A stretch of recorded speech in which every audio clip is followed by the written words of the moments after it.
আমি দীপক কুমার শীল, রানাঘাট কলেজে দীর্ঘ ৪৫ বছর কলেজের কাজের সঙ্গে কর্মরত আছি এবং আজকে রানাঘাট কলেজের ৭৫ বছর যে পূর্তি গুটি গুটি পায়ে এগিয়ে চলেছে, সেই সময়কার মধ্যে সাক্ষী হতে পারবো এটা আমি কখনোই ভাবিনি। আমি অতীতের ৫০ বছর যখন কলেজের অনুষ্ঠান হয় সেই প্রোগ্রামে আমি ভীষণভাবে নিজেকে সামিল করেছিলাম এবং ১৯৮১ সাল থেকে যে আমি কলেজে আছি, এই কলেজে দীর্ঘ ইতিহাসটা ভীষণভাবে উল্লেখযোগ্য।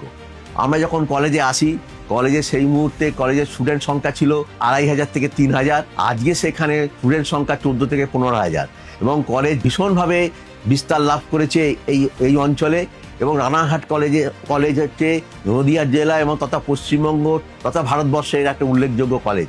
এবং এই কলেজের বিল্ডিংয়ের সংখ্যা আমরা যখন এসেছিলাম তখন মাত্র ২টি ছিল।